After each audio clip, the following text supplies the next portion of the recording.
C'est par une journée normale et ensoleillée que Pio Wall se promène dans le centre de sa ville. Le garçon avait 14 ans, et il avait réussi à rassembler une quantité considérable de nourriture aujourd'hui, qu'il gardait dans son assiette. Et comme la foire avait lieu aujourd'hui, il en avait assez. Pio Wall se demanda s'il devait chercher un endroit où passer la nuit. Le garçon lança la pomme rouge qu'il avait prise dans l'assiette, puis la rattrapa habilement et en prit une bouchée. Pio Wall était un orphelin et un vagabond qui errait sans but à travers les terres. Pio Wall n'avait même pas les fondations d'une maison. Le garçon se demanda s'il n'y avait pas un pont dans la direction où il regardait auparavant. Mais tout à l'heure, il avait pu apercevoir une grande silhouette devant lui. À la surprise de Pio Wall, il se réveille dans une pièce très sombre. Le gars était tout à fait sûr que ses yeux étaient ouverts. Il n'était pas aveugle, il était dans l'obscurité totale. Il n'y avait pas un seul rayon de lumière dans cet endroit. Pio Wall ne savait pas ce qu'était cet endroit. Il sentit une faiblesse dans ses membres, et se rendit compte qu'il ne pouvait pas bouger d'un pouce. Il n'avait absolument aucune force. Pio Wall se demanda ce qui s'était passé à ce moment-là. Le garçon se souvint qu'il avait rencontré un homme dans la rue. Cet inconnu avait dit au garçon qu'il avait l'air utile. Cet homme devait avoir quelque chose à voir avec la raison pour laquelle Pio Wall se trouvait à cet endroit. Le garçon ignorait totalement le nom de l'homme et qui il était. Pio Wall s'interroge, car il ne se souvient pas avoir été impoli avec qui que ce soit. Cet homme devait donc avoir un but, et non pas le tuer, mais quelque chose d'autre. Pio Wall se mit à répéter les mots qu'il avait en tête, à savoir qu'il s'appelait Pio Wall, qu'il avait 14 ans et que son père s'appelait Pio Inak. Sa mère s'appelait Lee Seong-hoon. Le garçon était désespéré. Avait-il déjà perdu la tête? Pio Wall ne savait pas s'il dormait encore, car il ne se souvenait pas du temps qui s'était écoulé depuis qu'il avait retrouvé ses esprits. Des larmes continuaient de couler de ses yeux. Pran avait très peur et se sentait seul. Pio Wall n'avait d'autre choix que de se rappeler qui il était pour rester sain d'esprit. Ce type avait vraiment faim. Pio Wall se rend compte qu'il pourrait bientôt mourir de faim. Pio Wall se demande si l'homme veut vraiment le tuer. Qu'est-ce qu'il a fait de mal? Après tout, il ne l'a même pas supplié. Même si Pio Wall n'est qu'un vagabond sans rien, Pio Wall se dit qu'il n'y avait absolument aucune raison pour que l'homme le jette dans cet enfer. Après cela, le gars décida d'essayer de bouger au moins un peu. D'abord ses doigts, puis sa main. Now Pio Wall remarqua qu'il pouvait bouger sa main et qu'il pouvait maintenant respirer un peu plus facilement. Les sens de l'homme commencèrent à revenir. Il pouvait sentir l'odeur de l'humidité, de la pierre froide, et qu'il était sous terre. Il pouvait aussi entendre le bruit des gouttes d'eau. Pio Wall avait très soif. Le garçon se retourna sur le ventre et commença à ramper difficilement jusqu'à l'endroit d'où provenait le bruit des gouttes d'eau. Il était sûr de pouvoir ramper jusqu'à cet endroit. Pio Wall ne voulait pas abandonner trop tôt, et il se rendit compte qu'il devait absolument survivre. Finalement, après un certain temps, Pio Wall réussit à ramper jusqu'au mur de pierre, qu'il toucha facilement. En faisant un faux mouvement, Pio Wall s'est blessé le doigt sur le coin pointu de la pierre. Immédiatement après, le garçon a arraché son doigt et l'a porté à sa bouche. Du sang a coulé de sa blessure. Pio Wall se rendit compte que ses tentatives étaient inutiles. Soudain, il aperçut la silhouette de quelqu'un près de lui. Ouvrant les yeux, il essaya de mieux voir la personne qui se tenait juste devant lui. Pio Wall, halluciné, lui demanda pourquoi il faisait tant d'efforts pour survivre. Ses yeux étaient vides et son visage sans émotion. Pio Wall était lui-même choqué parce qu'il y avait devant lui un homme qui lui ressemblait. L'hallucination continua, disant que les tentatives du type étaient ridicules, et qu'il y avait quelque chose d'important dans sa vie insignifiante s'il se battait pour cela. L'hallucination dit à Pio Wall de se rendre, avant de s'accroupir devant le menteur. Hallucination a continué en disant que s'il se rendait, il trouverait la paix. Mais Pio Wall a répondu qu'il ne trouverait pas la paix de cette manière. Si Pio Wall ne poignarde pas celui qui l'a enfermé, il ne pourra pas fermer les yeux, même après la mort. C'est pour cette raison que Pio Wall allait survivre, même si c'était difficile pour lui, et se venger de celui qui lui avait fait ça. L'halluciné demanda alors si Pio Wall allait se venger et s'il allait abandonner. L'homme s'exclama qu'il allait se venger et qu'il n'avait absolument pas l'intention d'abandonner. L'hallucination sourit et disparut, laissant Pio Wall à nouveau seul. L'homme se réveilla et se dit qu'il pensait qu'il ne pourrait pas voir absolument rien. Son hallucination était-elle un rêve, ou était-il déjà en train de devenir fou? Pio Wall se leva, réalisant qu'il devait survivre. Le type rampa jusqu'au mur et dit que ces choses poussaient partout où il y avait de l'eau. Et incroyablement, il y avait de la mousse. Le type se rendit compte qu'il avait une énorme quantité de mousse à sa disposition. Pio Wall ne savait pas si la mousse était comestible, mais il n'avait pas le choix. Il passa sa main sur la mousse, puis arracha un petit morceau de la plante et ouvrit la bouche. Mais immédiatement, le type se mit à grimacer, car comment une chose pouvait-elle être aussi horrible? Wall se rendit compte que même s'il venait de manger une mousse au goût dégoûtant, son corps se sentait normal, ce qui signifiait que la mousse était tout à fait comestible. Le garçon se rendit compte qu'il n'avait plus qu'à manger. Il allait survivre. Au bout d'un moment, Wall mangea et s'avança sous le mur, observant la zone autour de lui. D'après ses calculs, il s'agissait d'un carré de 9 mètres sur 9. Comme il le pensait, il était pris au piège. Quelqu'un l'avait enfermé ici. Alors qu'il avançait de quelques pas, Wall entendit un bruit étrange et se retourna pour voir une porte en fer. Il y avait un petit trou dans la porte elle-même, par lequel une lumière brillante suintait. Wall est surpris et se couvre les yeux avec sa main parce que la lumière l'aveugle, mais malgré cela, il continue à marcher vers la lumière. C'est alors qu'il aperçoit une ombre dans la lumière, une assiette à la main, et la porte se referme aussitôt. Les larmes coulent dans les yeux de l'homme, mais son visage change lorsqu'il sent l'odeur de la nourriture contenue dans l'assiette. Wall regarde ce qu'il y a dans l'assiette et voit du poisson pourri, des feuilles de thé et du porc, qui est probablement de la viande qui est restée sur l'os. Au moins, comme le garçon l'a remarqué, il y avait là 5 sortes de déchets alimentaires différents. Wall se dit qu'il y avait peu de chances qu'une personne mange 5 plats différents, et qu'il y avait donc plusieurs ravisseurs. Dans ce cas, il pouvait y avoir 5 personnes, voire plus, derrière la porte. Wall se rendit compte qu'au moins 5 personnes l'avaient enfermé ici dans un but précis. Dans ce cas, il ne pouvait pas être le seul à être enfermé ici. Il serait extrêmement inefficace de créer un tel espace pour n'y enfermer que lui. Cependant, il y avait au moins 5 contrôleurs ici. Wall se dit donc qu'il n'était probablement pas enfermé seul ici.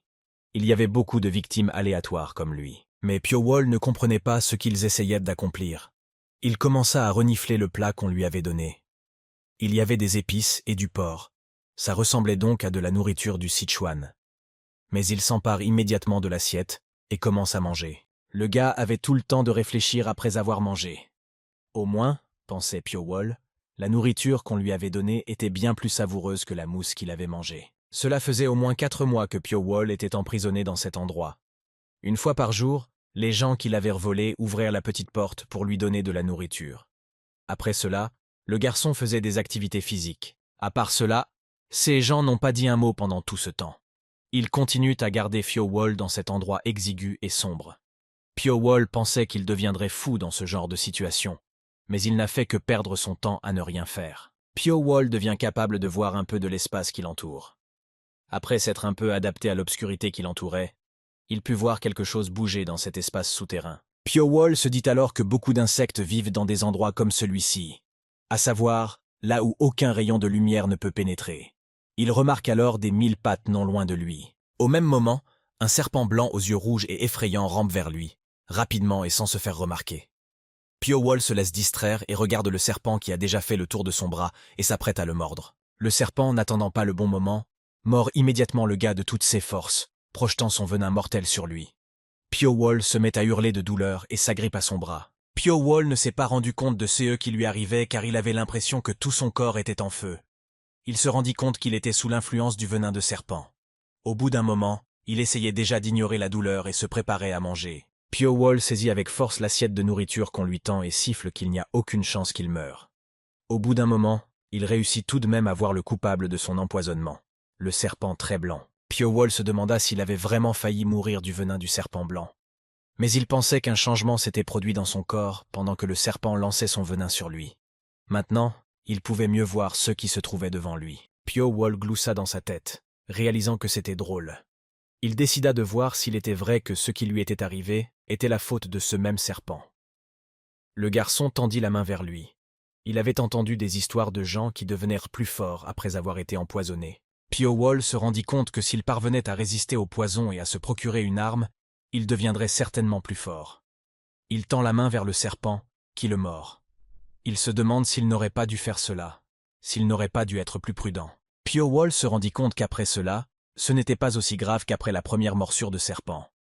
Les yeux du serpent ont dégénéré à cause de l'obscurité, mais c'est un chasseur exceptionnel. Il s'approche furtivement de sa proie et la paralyse parfois d'un simple son. Pourtant, il n'est pas gourmand. Une fois que le serpent a fini de manger, il ne commet pas l'erreur d'effrayer et de chasser les insectes environnants. Wall pensait que les seules créatures saines d'esprit dans l'obscurité étaient le serpent et lui-même. À ce moment-là, Wall ressentit d'étranges vibrations. Le garçon tourna immédiatement la tête et remarqua une sorte de porte. Il se rendit compte que la porte était maintenant complètement ouverte. En continuant à marcher, il trouva une porte qui se trouvait à 20 pas de là. Pio-Wall comprit que c'était la raison pour laquelle il ne sentait pas la présence des autres. Il ouvrit la porte et sentit l'odeur de la chair en décomposition. Devant lui gisait le cadavre d'un homme de son âge. Pio-Wall se demanda si les autres pièces présentèrent les mêmes images les plus horribles. Des piles de cadavres. Il décida d'avancer, espérant en trouver d'autres. Pio-Wall trouva une porte en fer qui fermait le couloir, mais les boulons avaient été enlevés. Après quelques efforts et un peu de temps, Pio-Wall se décida tout de même à ouvrir les portes qui lui cédaient trop facilement. Dès qu'il ouvrit la porte en fer du couloir, il remarqua 2 silhouettes devant lui. Une jolie fille était assise en face de Pio-Wall et un homme se tenait à côté d'elle. Pio-Wall franchit le seuil et s'engagea dans le couloir. Il voit les mêmes cadavres que précédemment. Mais tout de suite, la fille lui demande qui il estimate. La fille lui demande qui il est, d'où il vient, parce qu'elle et son voisin sont les seuls survivants des chambres. Pio-Wall pense que la fille regarde où il se trouve, mais à cause de l'obscurité, elle ne peut pas le voir. Pio-Wall pense qu'il est le seul à s'être adapté à l'obscurité. Le garçon dit à la fille qu'il s'appelait Pio-Wall et qu'il était enfermé dans le bloc suivant. À ce moment-là, la fille s'exclame. « Est-ce que le garçon veut dire qu'il y a des endroits comme ça ici ?» Pio-Wall répond que c'est ce qu'il semble, et demande aux 2 hommes comment ils s'appellent. La fille répond qu'elle s'appelle Seo Yo-Wall et le garçon Sung Jong-woo. À ce moment-là, Pio-Wall saute de son siège et leur dit de le suivre. Ils parviennent à peine à apercevoir sa silhouette rapide dans l'obscurité. Seo Yo-Wall lui demande alors où ils vont exactement, puisqu'il ne voit rien. Pio-Wall répond qu'il doit y avoir beaucoup d'autres endroits comme celui-ci, et qu'ils auraient dû partir. La fille se lève et demande à Sung Jong-woo de lui tenir la main, car il fait trop sombre. Le garçon la regarde avec surprise. Lorsque Pio-Wall, Seo Yo-Wall et Sung Jong-woo sont entrés dans le couloir suivant, ils ont immédiatement vu les autres enfants parler de tout ce qui s'était passé. Leur regard surpris se tourne de temps en temps vers les 3 enfants, en train d'étudier. Pio-Wall décida de regarder autour de lui et réalisa que, contrairement à l'endroit où il se trouvait, il était peu probable que quelqu'un soit mort de faim ici. Au contraire, tous avaient choisi de se suicider. De plus, ces gens avaient beaucoup plus de bols de nourriture que lui. Surpris, Pio-Wall regarda de plus près les bols et se demanda si leurs ravisseurs les avaient traités différemment. Il se demanda si leur geôlier n'avait pas réfléchi à l'avance, en aggravant les conditions de vie de certaines sections. Mais à ce moment-là, Pio-Wall est distrait de ses pensées, et Seo Yo-Wall s'exclame son nom, attirant l'attention sur elle. Elle dit que ces types sont coincés dans cet endroit depuis aussi longtemps qu'eux. Ils s'appellent Lee Min, Guo Shinok, etc. Après avoir parcouru un certain nombre de couloirs, Pio-Wall trouva d'autres portes. En les ouvrant rapidement, une lumière aveuglante frappa immédiatement les enfants au visage. Tout le monde se mit à plisser les yeux et à les fermer. Pio-Wall pensait qu'ils étaient à l'extérieur, mais ce n'était pas le cas. Ils étaient toujours sous terre. Pio-Wall pensait qu'ils étaient ici depuis si longtemps que même la lumière d'une torche normale les aveuglait. Lorsque leurs yeux s'habituèrent à la lumière, Pio-Wall vit une étrange structure souterraine, ressemblant à une maison. Pio-Wall remarqua que les bâtiments étaient assez fragiles, car ils avaient été construits à la hâte, et ils n'étaient construits que pour l'apparence, car il n'y avait rien à l'intérieur. C'est alors qu'une jeune fille aux cheveux blancs s'approche de lui. Elle dit qu'elle s'appelle Lee Min. Lee Min s'approche de Pio-Wall, le regarde dans les yeux et lui demande si ses yeux étaient comme ça depuis le début. Lee Min dit que les pupilles rouges de Pio-Wall sont magnifiques.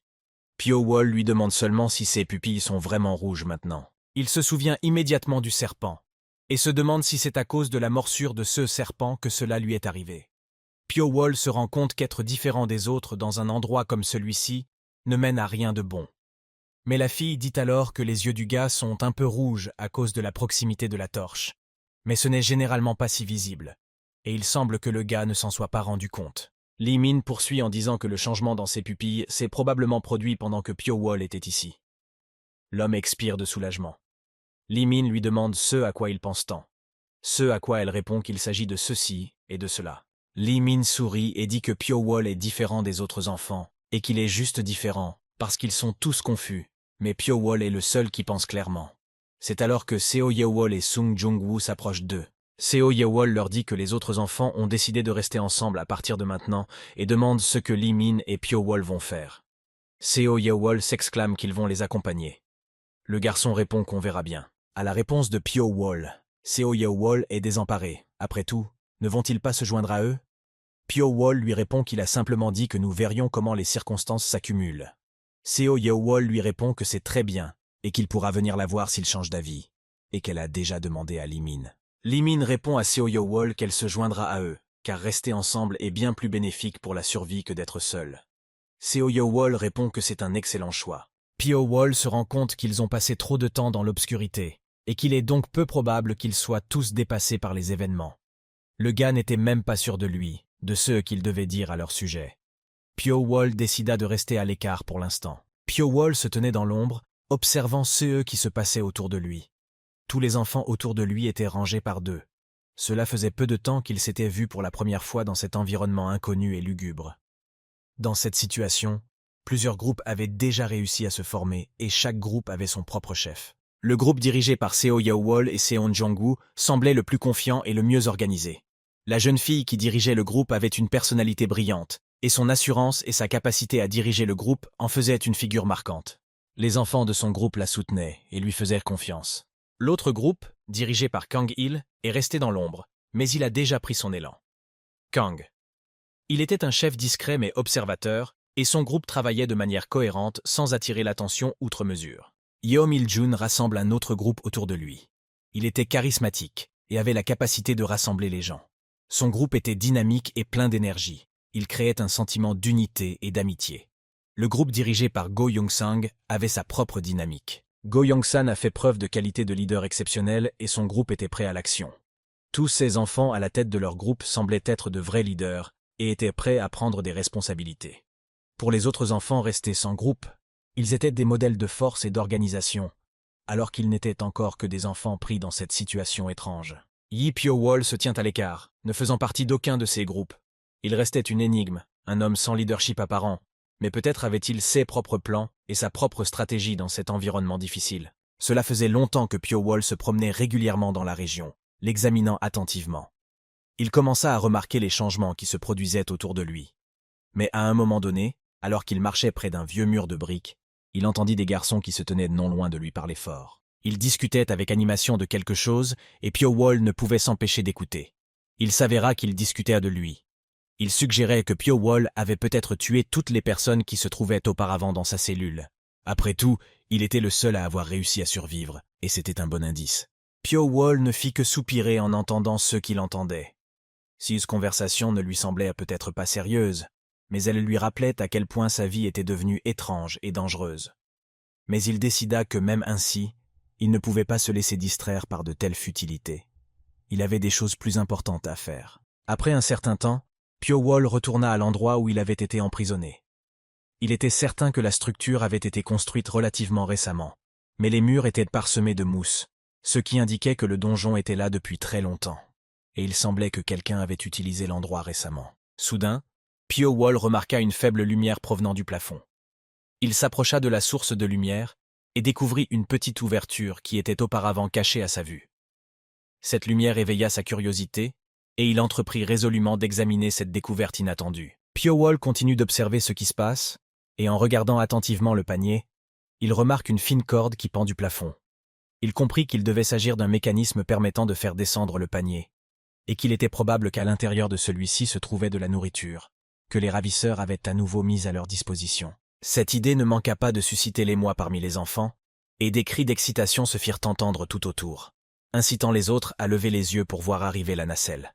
Lorsque la corbeille arriva enfin au niveau des enfants, tous les regards se fixèrent sur elle. Les enfants s'exclamèrent joyeusement lorsqu'ils virent qu'il était rempli de nourriture. Leur estomac gronda instantanément de faim et chacun d'eux attendit impatiemment de prendre sa part. Cependant, à cet instant, une fille poussa un cri fort et impérieux. C'était Seo Yeowol. Elle insiste sévèrement pour que tout le monde s'arrête. La main de Seo Yeowol se lève au-dessus du panier et celle de Song Jung-woo fait de même. C'est alors que Pyo-wol décide d'intervenir. Il a interrompu Seo Yeowol, lui disant d'attendre, car il voulait lui aussi sa part de nourriture.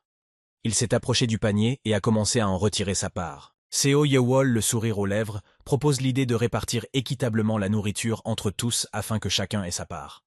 Elle regarde les autres, s'engageant auprès des autres chefs, avec l'espoir qu'ils seront d'accord. Seo Yeowol se tenait là, regardant avec attente les chefs des autres groupes, qui observaient attentivement ce qui se passait.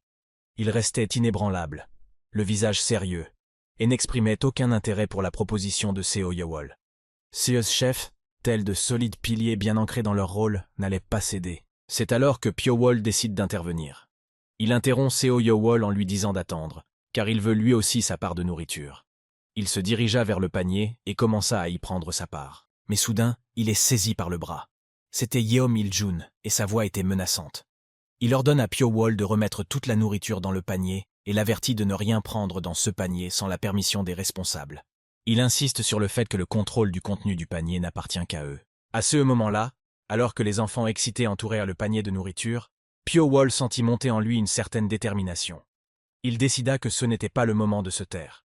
Seo Yeon-wol avait suggéré l'idée de distribuer la nourriture équitablement et Pyowol décida que c'était exactement ce dont il avait besoin.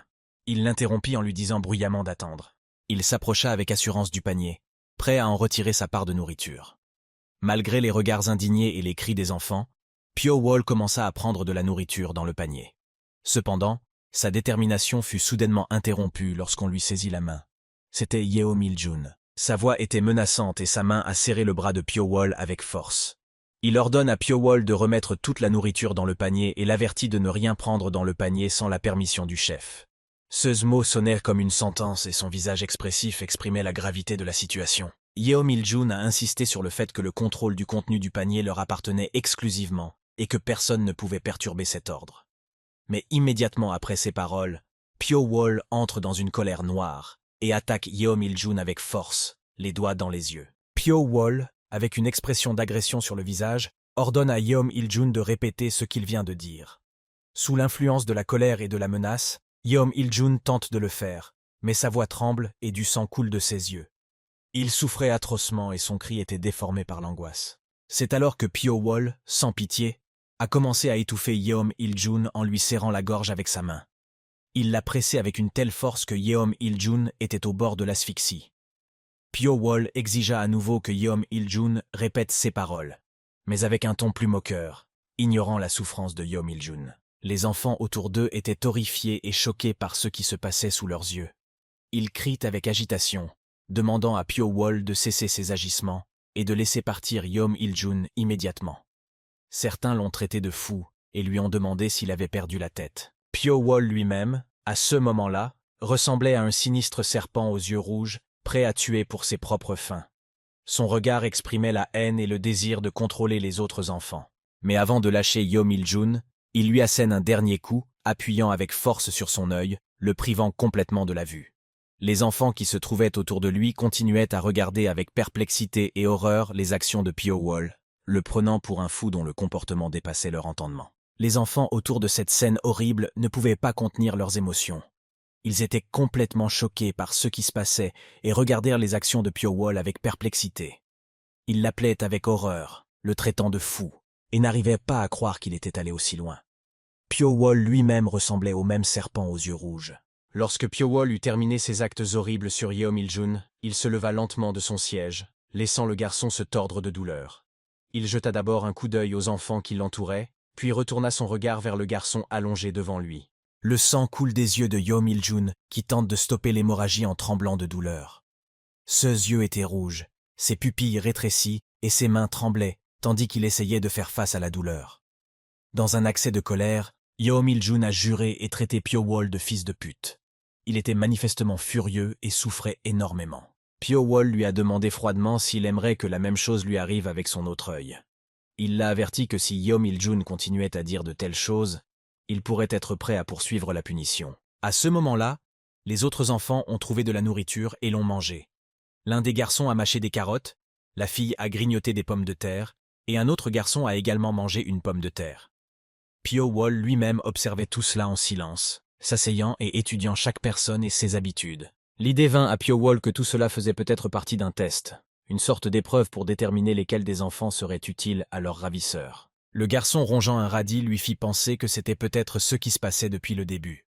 Il était convaincu que les ravisseurs continueraient à agir de la sorte jusqu'à ce qu'ils atteignent leurs objectifs, et que de nombreux enfants qui ne correspondaient pas à ces objectifs seraient tués au cours de l'opération. Pyowol a également réalisé que de toute façon, tous les enfants de cet endroit deviendraient ses ennemis. Au bout d'un moment, Seo Yeon-wol se tourna vers Pyowol, qui était toujours assis sur son siège, pensif. La jeune fille lui demanda comment il allait après ce qui s'était passé, se demandant comment il avait pu rester calme bien qu'il se soit fait l'ennemi de nombreux enfants autour de lui. Elle était également surprise que de nombreux enfants aient quitté le groupe de Yeom Il-jung après ce qui s'était passé. Pyo-wol regarde Seo Yeon-wol et ses yeux rencontrent les siens. Il répondit que le groupe de Seo Yeon-wol était maintenant le plus grand de tous les groupes. Seo Yeon-wol sourit et dit qu'elle pensait que Pyo-wol ne s'intéressait pas à tout cela, mais apparemment il avait observé les enfants dans l'ombre pendant tout ce temps. Pyo-wol détourne le regard et répond que, de la même manière qu'ils s'intéressent tous à lui, il s'intéresse à eux. Il reporta son regard sur Seo Yeon-wol et réfléchit un instant. La jeune fille avait été la dernière à rejoindre leur groupe, mais elle se distinguait de tous les autres chefs. Les enfants la respectaient parce qu'elle fournissait de la nourriture à tout le groupe. Seo Yeon-wol interrompt le flux de pensées dans la tête de Pyo-wol et lui demande s'il vit toujours dans une pièce sombre à cause de la peur des autres enfants. Pyo-wol répondit que c'était juste pratique. La jeune fille acquiesce. Pendant ce temps, Pyo-wol réfléchissait au fait qu'il voulait renforcer sa résistance au poison. Les morsures sur son bras ne lui faisaient déjà plus aussi mal, et il se rendit compte qu'il était devenu plus résistant au venin du serpent. À ce moment-là, Pyo-wol continua à penser qu'il lui serait bénéfique de renforcer sa résistance au venin. À ce moment-là, il remarqua que les morsures sur son bras ne lui faisaient plus aussi mal qu'auparavant. Cela lui fit penser que son corps commençait peut-être à s'adapter au venin du serpent. Le garçon souleva sa manche de temps en temps pour évaluer l'état de sa blessure, et la regarda se cicatriser. Seo Yeon-wol demanda à Pyo-wol pourquoi il ne se joignait pas à leur groupe au lieu de rester solitaire. Pyo-wol répondit qu'il pensait avoir répondu à cette question il y a longtemps. Mais Seo Yeon-wol souligna habilement qu'il n'avait pas donné un refus direct et dit qu'il avait dit qu'il y réfléchirait. Des voix se font entendre au loin, et Seo Yeon-wol remarque qu'il est l'heure de manger.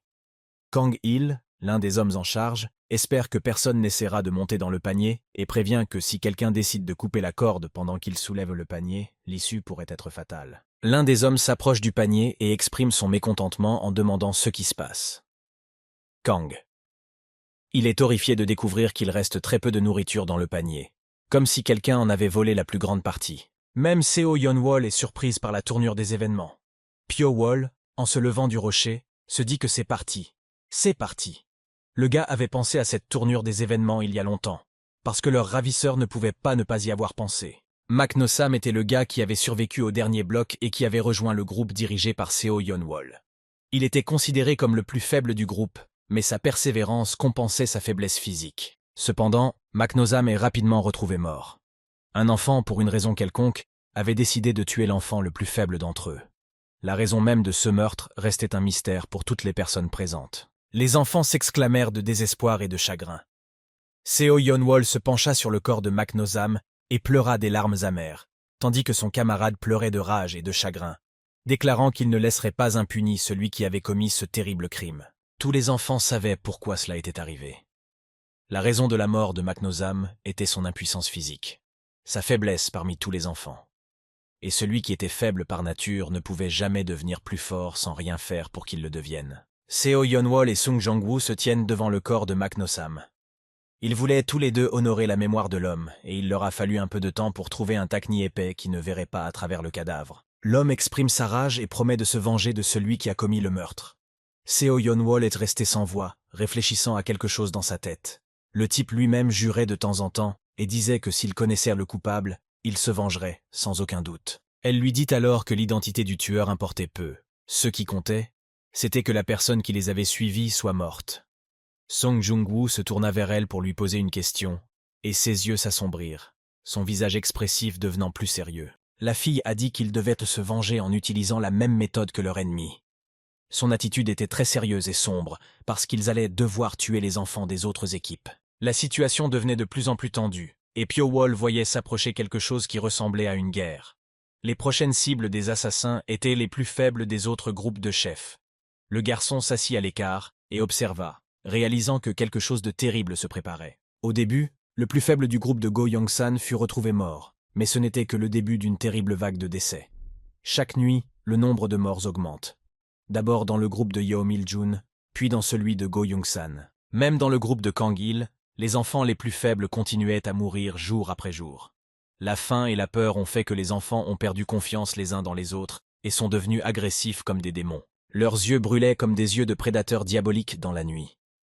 Tous les enfants ne ressemblaient même plus à des gens ordinaires, mais à des monstres prêts à tuer pour obtenir ne serait-ce qu'une bouchée de nourriture. Pio Wall lui-même resta dans la pièce où il se trouvait depuis le début.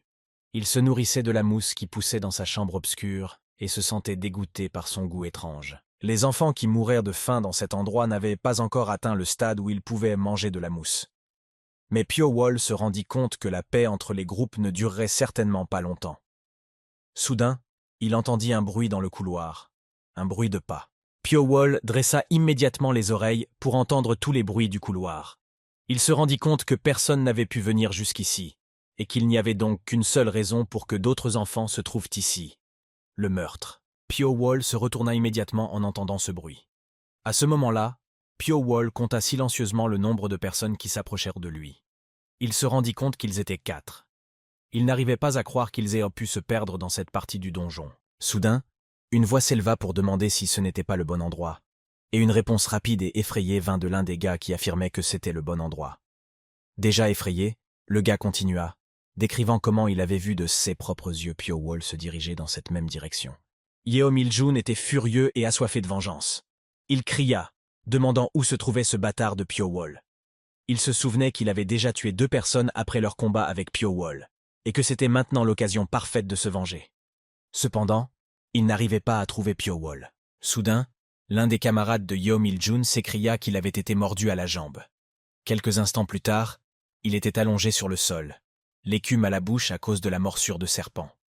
Aucun de ses camarades autour de lui n'avait la moindre idée de ce qui se passait ou de ce qu'il fallait faire. Yeom Il-jun ordonna à tout le monde de surveiller tout ce qui se trouvait autour d'eux, car quelque chose était proche. Son camarade qui se trouvait derrière lui poussa également un cri étouffé et laissa tomber la torche de ses mains.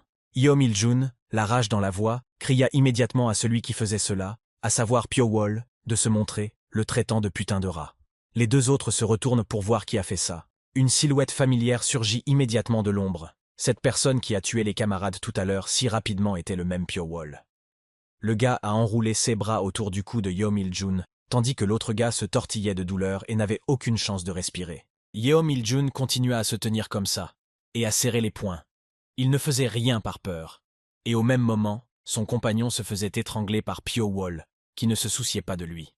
Yeom Il-jun cria à Pio Wall de laisser partir Jangago. Mais Pio Wall ne se souciait pas du tout des paroles de ce type. Pourtant, il hésitait, réalisant qu'à ce rythme, ce même Jeonago mourrait de sa main, et qu'il deviendrait un meurtrier. Pendant quelques secondes, Pio Wall relâcha sa prise sur le cou de l'homme. Pio Wall se demandait s'il était possible qu'il n'ait pas dû tuer ce type maintenant. Mais malgré tout, il allait devoir tuer quelqu'un tôt ou tard. Il n'avait donc pas peur de se salir les mains avec du sang. Yeom Il-jun, la rage dans la voix, cria que Pio Wall avait tué tous ses hommes. Puis, immédiatement, il traita le type qui se tenait devant lui de véritable démon.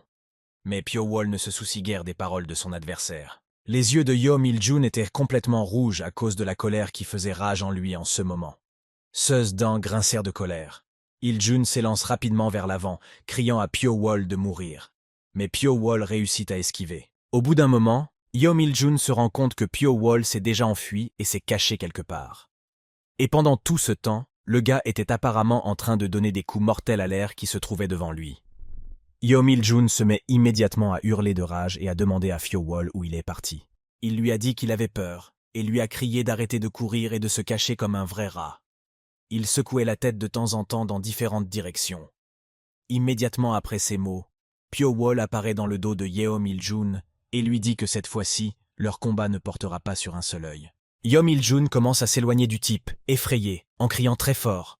Pio Wall commence à s'approcher du type, et celui-ci lui crie d'attendre, et propose à Pio Wall de faire équipe avec lui. À cela, le gars le regarde d'un air ahuri. Yeom Il-jun continua, terrifié, à crier nerveusement que Pio Wall ne tiendrait certainement pas longtemps tout seul, ne se faisant que des ennemis. C'est pour cette raison que Yeom Il-jun avait proposé à Pio Wall de travailler avec lui. Même les groupes de Seo Yeo Wall et de Sung Jung-woo ne seront pas un obstacle s'ils font équipe. Mais Pio Wall ne se soucie pas du tout des paroles de Yeom Il-jun.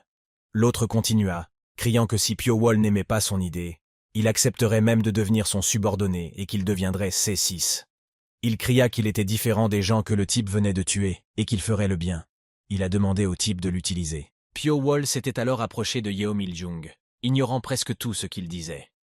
Il a dit à Yeo Mil-jun qu'il était sûr qu'il serait obéissant au début, mais qu'il était également sûr qu'après un certain temps, il ferait la même chose qu'aujourd'hui. Yeo Mil-jun a crié que ces mots étaient les mensonges les plus vrais. Il jura qu'il ne ferait plus jamais une chose pareille. Au même instant, Pyo-wol a pu enrouler ses bras autour du corps de Yeo Mil-jun d'un mouvement habile et rapide, et a commencé à l'étouffer de toutes ses forces. Mais maintenant, le corps essoufflé de Yeo Mil-jun est tombé sur le sol, et Pyo-wol haletait lourdement après. Le type dit dans le vide qu'il a tué Yeo Mil-jun pour cette raison, parce qu'il était encore très faible. Pyo-wol laissa le corps essoufflé de Yeo Mil-jun étendu avec ses compagnons dans ce couloir sombre. Ses yeux brûlèrent de la couleur écarlate du sang dans l'obscurité. Le groupe de Yeo Mil-jun fut bientôt dissous. Ses partenaires et lui furent retrouvés morts dans l'un des couloirs sombres. Tout le monde comprit immédiatement que la personne qui avait tué Yeo Mil-jun était Pyo-wol. Seo Ye-wol resta là à réfléchir à la force de Pyo-wol, qui était capable d'abattre 4 adversaires à lui tout seul. Kang. Il se dit également qu'il valait mieux ne pas croiser le chemin de Pyo-wol pour l'instant. Go Yong-san était également allongé sur sa base à ce moment-là, réfléchissant au fait que Pyo-wol était intelligent et cruel. Il se rendit compte que Pyo-wol savait exactement ce qu'il faisait pour que les gens aient peur de lui. Go Yong-san soupira en se rappelant un problème récent.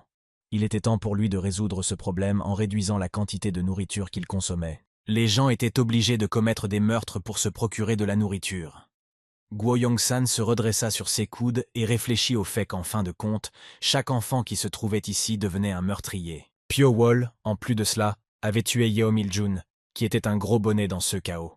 De plus, Go Yong-san était persuadé que Pyo-wol ne se laisserait plus toucher par personne à cause de sa peur. Go Yong-san s'est tourné vers les gars qui étaient à côté de lui, leur disant de ne même pas penser à s'approcher de Pyo-wol, même pas de lui.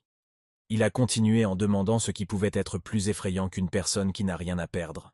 Les gars assis à côté de lui secoueraient la tête et diraient qu'ils obéiraient au chef.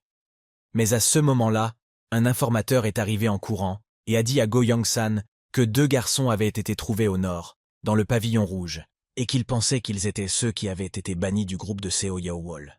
Go Yong-san lui a demandé s'il était sûr de la véracité de cette information, ce à quoi l'informateur a répondu par l'affirmative, disant qu'il avait vérifié plusieurs fois les informations qu'ils avaient reçues. Go Yong-san a demandé ce qu'il en était de la nourriture. L'informateur s'est exclamé qu'ils avaient des pommes de terre dans les mains et qu'ils allaient tout manger s'ils ne se dépêchèrent pas. Go Yong-san pensa que tuer quelqu'un pour une simple pomme de terre était stupide, mais il accepta tout de même leur offre, en soupirant de fatigue. Dès que le groupe de Go Yong-san arriva à l'endroit dont parlait l'informateur, ils commencèrent à observer les 2 filles qui étaient assises et mangeaient des pommes de terre. Dès que les gens virent les pommes de terre, ils eurent l'impression que des démons étaient entrés en eux. Go Yong-san est très surpris par cette réaction. Le type n'a même pas eu le temps de faire ou de dire quoi que ce soit avant que ces hommes ne se précipitent sur les 2 filles avec les pommes de terre, en criant qu'ils devaient les tuer et emporter les pommes de terre. Go Yong-san resta debout, sans rien comprendre à ce qui se passait. Il se demandait si quelque chose n'allait pas de travers. C'était comme s'ils étaient tombés dans le piège de quelqu'un. L'une des filles siffla immédiatement, faisant un signe. Immédiatement après ce signe, les hommes du groupe de Seo Ye-wol, matraques à la main, ont commencé à sauter par les fenêtres de l'immeuble voisin et, d'un coup fort et adroit, ont commencé à assommer les hommes du groupe de Go Yong-san. Go Yong-san a crié à tout le monde que c'était un piège et qu'il fallait se retirer. Mais avant que Go Yong-san ne puisse faire un pas, il est immédiatement entouré de tous côtés par les hommes armés de gourdins du groupe de Seo Ye-wol. Seo Ye-wol et son compagnon Song Jung-woo sont arrivés. La fille se tourne vers Go Yong-san et lui dit qu'un assez gros poisson a été pêché pour une seule pomme de terre. Seo Ye-wol poursuit en disant qu'il semble qu'ils vont réduire le nombre de bouches à nourrir aujourd'hui. La démarche de la jeune fille était très assurée, et ses mots transpercèrent le garçon comme des balles. Go Yong-san était furieux d'avoir été démasqué si facilement. Le type dans ses pensées ne pouvait même pas croire qu'il était capable de faire une telle erreur. Go Yong-san cria, les traitant de bâtards et leur demandant comment ils osèrent faire une telle chose. Le visage de Go Yong-san change immédiatement et expire calmement, disant que Seo Ye-wol ne sera certainement pas satisfait de sa seule vie. Alors il a décidé de demander quelque chose à la fille. Seo Ye-wol décide de répondre à la demande de Go Yong-san et lui dit qu'elle aimerait bien entendre sa requête, mais qu'ils ne peuvent pas se permettre de gaspiller une telle quantité de nourriture. Go Yong-san demande si la fille ne sera satisfaite que lorsqu'elle aura tué tout le monde ici. À cela, Seo Ye-wol répond avec une expression calme que Go Yong-san ferait la même chose si un homme était à sa place. La fille tourne immédiatement le dos à Go Young-san et lui ordonne de tuer tous les membres de son groupe. Go Young-san est toujours capable de repousser les attaques des membres du groupe de Seo Yeowol et a même réussi à jeter certains dégâts sur le côté tout en esquivant les attaques. C'est alors que Go Young-san est attaqué par Song Jung-woo. Seo Yeon-woo observait de loin le combat. Mais maintenant, la jeune fille tourne son regard vers le toit de l'immeuble voisin, où Pyo-wol est assis comme si rien ne s'était passé. Pyo-wol continue lui aussi de regarder le combat de loin, assis sur le toit de l'immeuble. Il avait remarqué qu'il s'agissait d'un combat utilisant le terrain et toutes sortes de ruses et de stratagèmes. L'emplacement des bâtiments qui rendait l'infiltration impossible, avec une bonne garde à leur côté. Ce bâtiment est-il ce qui existe réellement, ou est-ce une copie? Les personnes qui ont créé l'endroit veulent qu'ils s'y habituent. Pyo-wol a également compris que leurs ravisseurs veulent qu'ils s'habituent à tuer des gens. Un jour, ils envisageront de les utiliser tous dans un endroit similaire.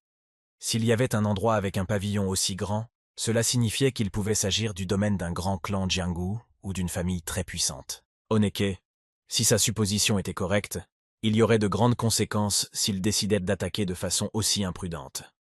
C'est pourquoi ils avaient décidé de les utiliser comme des outils que l'on pouvait jeter après les avoir utilisés une seule fois. Pyo-wol réalisa que leurs ravisseurs les jetteraient en enfer et détruiraient complètement leur humanité à la racine. Sejgen était également en train d'élever l'arme parfaite pour leurs objectifs, à savoir tuer. Un certain temps s'était écoulé depuis ce moment. 2 gars étaient allongés, en train de se reposer, et l'un d'eux leur a demandé en souriant s'ils avaient vu cette salope. À ces mots du gars, le reste de ses copains se sont mis à rire méchamment. L'autre gars a ajouté qu'il parlait de celle qu'il avait étranglée à mort, et qu'elle ressemblait aussi à une carpe lorsqu'elle avalait de l'air avant de mourir. Un autre s'est mis à rire en disant que son ami avait vu à quel point il avait eu peur lorsqu'ils étaient arrivés derrière lui, parce qu'il avait cru qu'il s'agissait d'un hérisson. Le troisième s'est mis à rire en disant qu'il l'avait vu lui aussi. C'est alors qu'ils se sont exclamés que leur patron était le meilleur. Immédiatement, une image de Yeowol apparut, disant que c'était leur victoire écrasante et que plus personne n'oserait s'opposer à eux. Non loin d'eux, Li Ming était également assise, sentant encore l'odeur du sang sur ses mains. Li Ming pensa au fait que tous les hommes autour d'elle étaient déjà habitués à des meurtres aussi brutaux. La jeune fille était effrayée par le fait qu'ils pouvaient manger avec des mains tachées de sang jusqu'au coude. Li Ming commença à trembler en réalisant qu'elle était dégoûtante, tout comme les autres enfants, et qu'elle était elle-même dégoûtante. Des larmes coulèrent de ses yeux. Elle regrettait ce qu'il avait fait et qui elle avait tué. Quelque temps plus tard, les enfants virent la même lumière brillante venant du plafond. Ils furent tous surpris et un peu troublés, car ils ne pensaient pas que c'était l'heure du repas. Ils ne pensaient pas qu'on leur donnerait de la nourriture si tôt. Seo Yeowol, qui était le commandant, a crié qu'il fallait rassembler le plus grand nombre de personnes possible. Les gens ont immédiatement poussé des cris de joie, exécutant l'ordre de leur commandant en chef. Seo Yeowol leva la tête et dit en souriant que cette fois-ci, ils allaient enfin pouvoir manger à leur faim. Et maintenant que Young-san les avait quittés, aucun groupe ne pouvait les empêcher de réaliser leur plan. Mais tout de suite, Seo Yeowol ne remarque pas Pyo-wol qui se tient à côté de lui. Mais il voit immédiatement un type qui se tenait clairement debout, avec une expression étrange sur le visage. La fille ne comprend pas pourquoi le visage de ce type est figé dans une telle grimace, comme s'il avait peur de quelque chose. Seo Yeowol trouve cela très étrange, et elle se demande ce qui a bien pu perturber cet homme à ce point. Mais immédiatement, elle entend un grand cri de Song Jung-woo, qui hurle quelques jurons sous l'effet de la surprise. La jeune fille se retourne immédiatement en entendant le bruit. Il s'avère que juste à l'endroit d'où la nourriture était censée descendre, 3 personnes portant d'étranges masques couvrant leur visage, ainsi que d'étranges manteaux rouges, gris et noirs sont apparus. Dès qu'ils ont été au sol, ils ont commencé à frapper les gars qu'ils voyaient autour d'eux. Sortis de nulle part, ils ont sorti leurs armes et même Pyo-wol a été touché par leur boue, pensant qu'ils s'attendaient à ce que quelque chose comme ça arrive, mais qu'ils ne pouvaient pas croire qu'ils utilisèrent la violence dès le début. Même les animaux ne sont pas apprivoisés de la sorte. Pyo-wol se dit que tout ce qu'il avait à faire, c'était d'endurer toute cette horrible douleur. Il se rendit compte qu'il ne ferait qu'attirer l'attention sur lui s'il décidait d'agir maintenant. Il ne devrait pas attirer l'attention sur lui. Pyo-won se rendit compte qu'ils étaient les vrais, ceux qui obéissaient aux hommes masqués. À ce moment-là, l'étrange homme masqué a levé la main et tous les serviteurs ont cessé de les frapper. Le type a dit qu'il pouvait l'appeler la première épée. Désormais, toutes leurs vies lui appartiennent. Toutes, sans exception. Le premier sabre continua en disant qu'il les gouvernerait tous. C'est alors qu'un type s'écria qu'il était bien le seul à pouvoir disposer de leur vie comme d'un jouet. L'homme au masque rouge s'empressa de lui trancher la tête avec son épée. Le premier sabreur a comparé les hommes à un kodoku. Ils mettent toutes les créatures vénéneuses dans un bocal, puis elles se mangent les unes les autres, jusqu'à ce qu'il n'en reste qu'une qui possède le poison le plus puissant parmi les autres. Puis la première épée se tourne vers la seconde épée, disant que parmi ses innombrables enfants, seul lui était plus maléfique, et que ceux qui avaient l'instinct de survie le plus fort ont survécu. La deuxième épée écoute attentivement tout ce que dit la première. Il continue en demandant à la deuxième épée lequel d'entre eux ils doivent tous écouter. Le second sabre répond qu'il s'agit, comme prévu, de Seo Yowol. La deuxième épée poursuit en disant que c'est Seo Yowol qui dirige le plus grand groupe et que son influence sur les enfants est presque absolue. S'il ne supprime pas correctement son esprit, cette fille sera beaucoup plus difficile à gérer à l'avenir. La première épée ordonne à la seconde épée, d'un ton sérieux, d'accorder une attention particulière à Seo Yowol et de ne pas l'inciter à la rébellion. Le second sabre répond par une révérence et dit qu'il exécutera l'ordre. La première épée ajoute que Song Cheon-woo et Kang Il méritent également une attention particulière. Bien qu'ils soient éclipsés par le rayonnement de Seo Yowol, ils sont les plus remarquables en termes d'attitude dans les arts martiaux. La première épée pose une question très intéressante à la seconde épée, à savoir ce qu'il est advenu du seul survivant du premier secteur. La deuxième épée répond que si la première épée fait référence à Pyowol, il est toujours en vie. La première épée répond par un hochement de tête et dit qu'elle comprend. Il ajoute que le secteur est celui où il y a le moins de nourriture et où les conditions de survie sont les plus difficiles. Les survivants de cet endroit ne seraient pas considérés comme normaux. Immédiatement, le ton du premier sabreur change et il ordonne au second sabreur de faire très attention à Pyowol, car on ne peut même pas prédire ce qu'il pourrait faire. Le second s'incline immédiatement devant le premier en signe de respect. Le premier sabre dit qu'il ne leur reste plus que 6 ans et qu'ils doivent en finir d'ici là. Sa main se porte immédiatement quelque part sous ses vêtements et en sort un petit objet. Il s'avère que l'objet est un petit tube de couleur dorée. Le premier sabreur regarda l'objet et se demanda pourquoi leur capitaine avait accepté une telle requête. La première épée comprit que seuls les capitaines du groupe Blood Phantom étaient censés répondre à la demande d'assassinat. La durée de la demande elle-même était de 7 ans. La récompense pour avoir répondu à la demande était de 500 000 yang d'or. La condition était de ne pas laisser la moindre trace du groupe Blood Phantom. Après un moment, la troisième épée se tenait sur le toit du bâtiment qui n'était pas loin des gaz en bas. Il dit aux autres de faire attention à ceux qu'il était sur le point de leur dire. La troisième épée leva immédiatement la main et désigna une maison rouge qui se trouvait loin d'eux. Il la pointa de l'index et déclara que la maison rouge était leur cible. Celui qui l'atteindrait en premier aurait un répit de 2 heures. Et le dernier arrivé serait celui qui découvrirait ce qu'est vraiment l'enfer. Tous les enfants se sont immédiatement mis à courir à toute vitesse vers cette maison rouge pour obtenir au moins 2 heures de répit. Les jours impitoyables se succédèrent ainsi, jour après jour, sans aucune fin en vue. Elles étaient entièrement consacrées à l'entraînement destiné à faire d'eux des assassins. S'ils ne pouvaient pas supporter tout ce qui se passait, ils mourraient avant même d'avoir pu voir le monde. Ils doivent tous faire de leur mieux pour survivre dans de telles conditions et dans un tel endroit. À ce moment-là, Seo Yowol a été la première à courir vers la Maison Rouge et a réussi à obtenir une pause de 2 heures. Comme l'avait pensé Pyowol, la première épée, Seo Yowol était la personne la plus extraordinaire de cet endroit. Cette jeune fille était dotée d'une intelligence hors du commun. De plus, son jugement, son courage et son sens de l'organisation étaient remarquables. Mais qu'en est-il de Pyowol? La deuxième épée répond à la question posée. Ce type est plutôt médiocre. Jusqu'à présent, il ne montrait rien qui puisse le faire sortir du lot. À cette réponse, le premier sabre répond qu'il s'attendait à quelque chose de plus de la part de Pyowol, puisqu'il était le seul survivant du premier bloc. Mais au cas où, il ordonne à la seconde épée de continuer à le surveiller. Seo Yonwol regarde Pyowol avec surprise. Elle lui demande s'il est en train de relire le livre sur la technique de culture de la fente du tonnerre, parce qu'il est en train de le relire et qu'il l'a suffisamment étudié. Seo Yewol prend la pose main dans la main et dit à la jeune fille que les précepteurs ne l'obligent plus à lire. À ces mots de la fille, le garçon répond qu'il voulait juste relire le livre. La fille se contente alors de bâiller et demande au garçon s'il est fatigué. Seo Yewol dit au garçon qu'il s'amuserait bien là-bas et qu'elle irait quand même dormir. Pyowol se souvint des paroles de la troisième épée qui leur avait dit que la technique de culture de la fente du tonnerre était si simple que même des jeunes inexpérimentés comme eux pouvaient facilement l'apprendre. Tous ont également dû travailler dur pour mettre la main sur cette technique. Ils se donnèrent donc tous 3 mois pour l'apprendre. C'est pourquoi Pyowol s'était fixé pour objectif d'apprendre la technique de culture de fente du tonnerre dans le temps imparti. S'ils parvenaient à maîtriser la première étape, leur corps renaîtrait et serait capable de percevoir le ki et de stocker de l'énergie interne. la technique que les mentors leur ont fait apprendre pour sentir le ki. C'était aussi la technique de la culture de la fente du tonnerre. Tous les enfants et les mentors pensaient que cette technique n'était qu'un moyen de sentir le ki, mais aucun d'entre eux n'allait maîtriser cette technique. Fendre le tonnerre lui-même. Comme il était déjà physiquement impossible pour une personne de fendre le tonnerre avec sa propre force, il s'agissait peut-être simplement d'une référence à la vitesse de la pensée. Pio Wall comprit que s'il apprenait la technique de culture du tonnerre fendu dans cette interprétation, il serait certain de pouvoir obtenir quelque chose de différent de ceux qu'il avait déjà. Même si Pio Wall avait appris les arts martiaux plus rapidement que les autres, il ne devait pas le montrer aux autres. Il avait compris qu'il ne devait pas se faire remarquer, ni pour le meilleur ni pour le pire. C'est ce qu'il avait fait jusqu'à présent. Mais un jour, quelque chose d'imprévisible se produisit pour Pio Wall. En effet, l'un de ses camarades a décidé de l'attaquer avec un couteau. Pio Wall, grâce à son agilité et à son sixième sens, a pu esquiver l'attaque de son adversaire. Un type sourit d'un air menaçant, disant qu'il avait finalement réussi à esquiver l'attaque. Pio Wall était lui-même surpris par le fait que ce type avait essayé de le tuer à l'instant.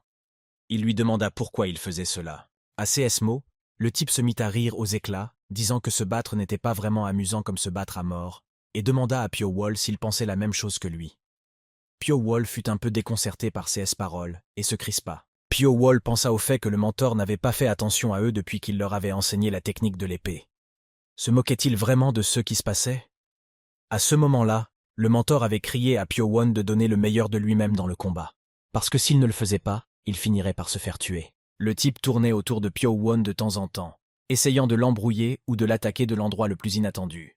Et maintenant, Pio Wall repousse calmement le premier coup de son adversaire, en remarquant que ce dernier utilise des lames cachées. Pio Wall réussit également à esquiver la deuxième attaque de son adversaire. La troisième attaque, beaucoup plus difficile, est également réussie. Le gars, le sourire aux lèvres, dit à Pio Wall qu'il était Haroche, et qu'il ne pouvait pas croire qu'il était capable de bloquer toutes ces attaques. Le type continue en disant que si Pio Wall se contente de se défendre, ce ne sera pas drôle du tout. Face à cela, Wall resta immobile en réfléchissant aux paroles du type. Il cria à Pio Wall pour l'exciter encore plus. Pio Wall avait déjà compris qu'il n'avait pas le choix.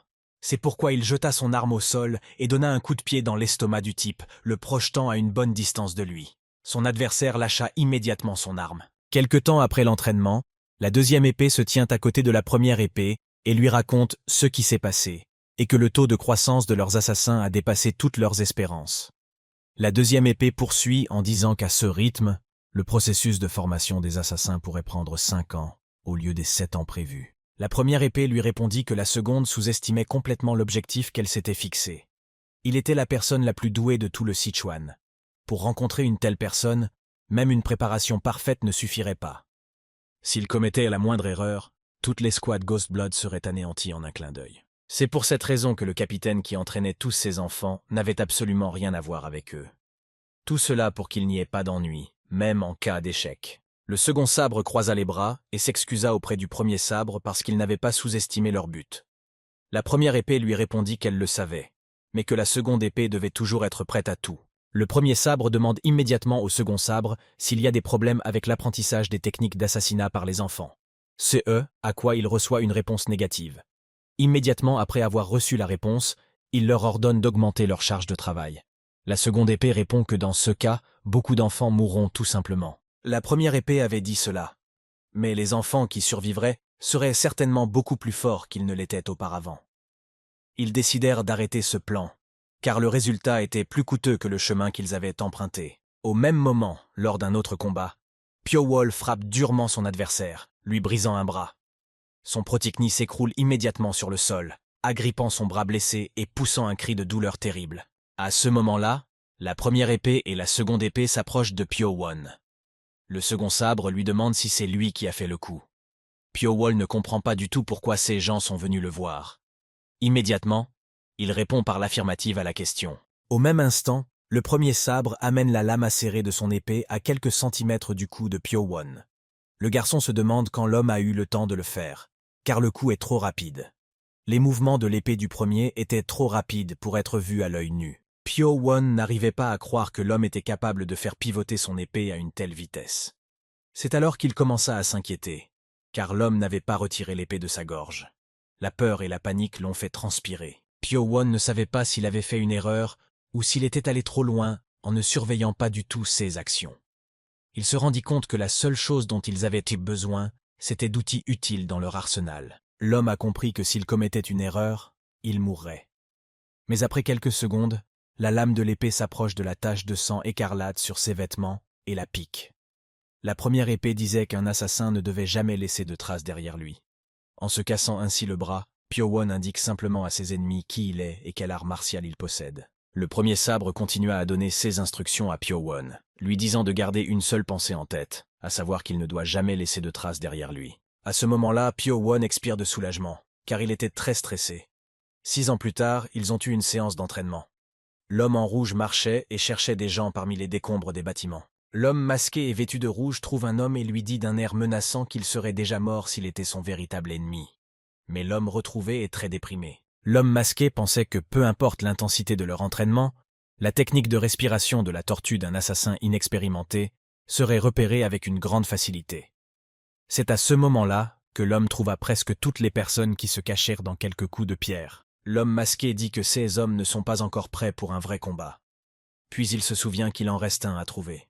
On lui a dit qu'il y avait 5 personnes qui se cachèrent dans cette zone, mais ils se sont peut-être trompés. L'homme masqué se dit qu'il avait beau chercher, il ne sentait absolument rien qui lui rappelait une personne vivante.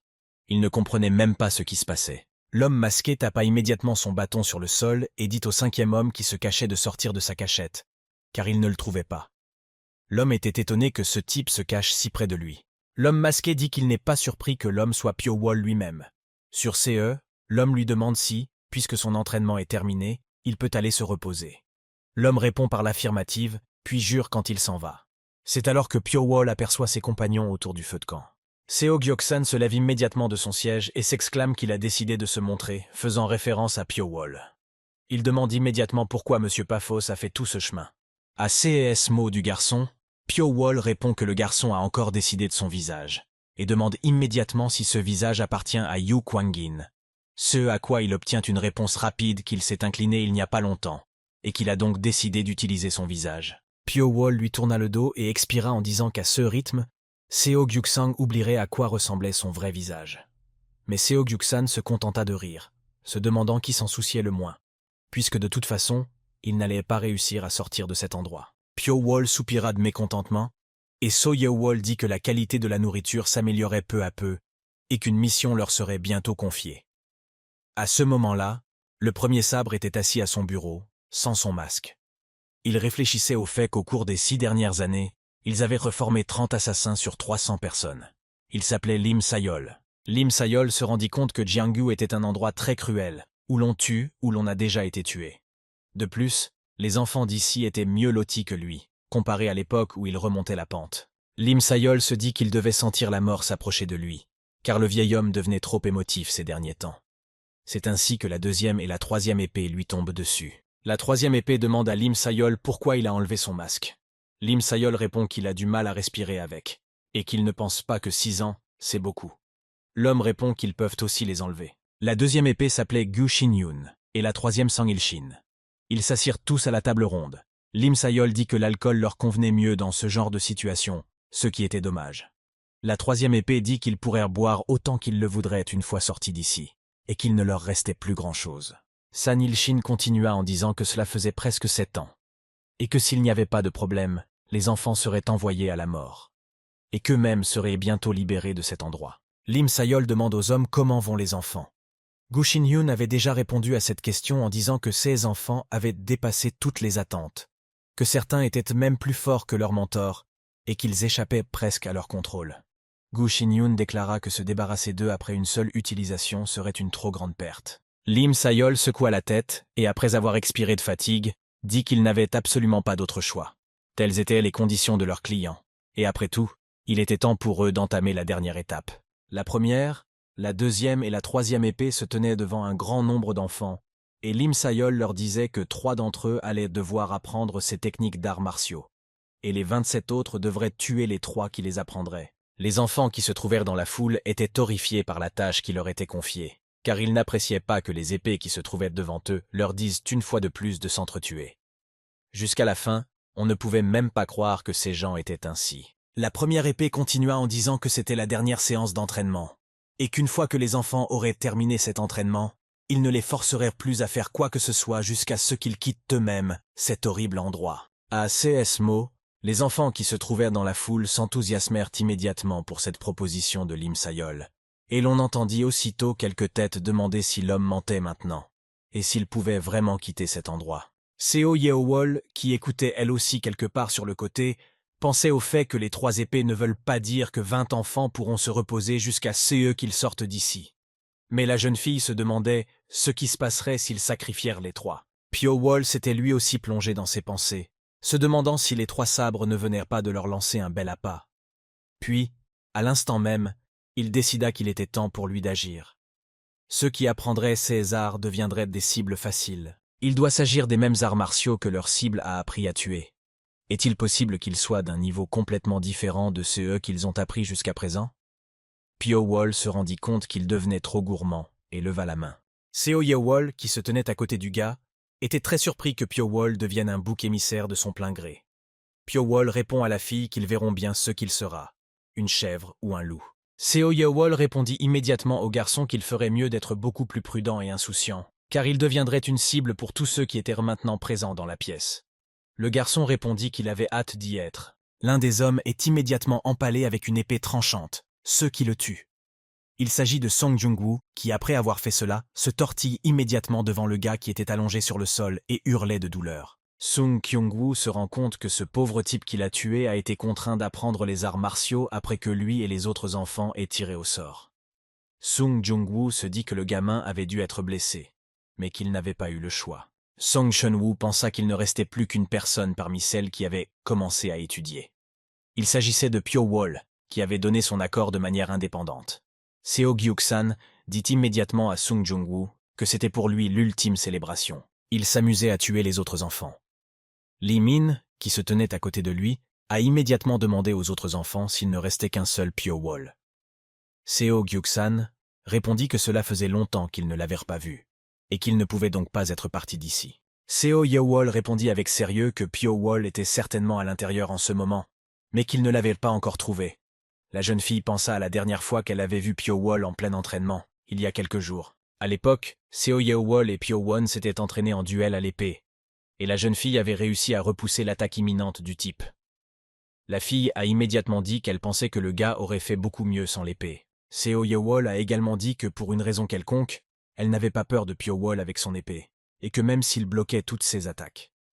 Ici, la fille pense déjà qu'elle n'aurait pas dû donner ce conseil au gars avec l'épée, parce qu'il est déjà un adversaire assez difficile. Seo Gyuk-san demanda aux autres Rayaptas qui l'entouraient s'ils pouvaient tuer 3 de leurs mentors au lieu de tuer Pyowol.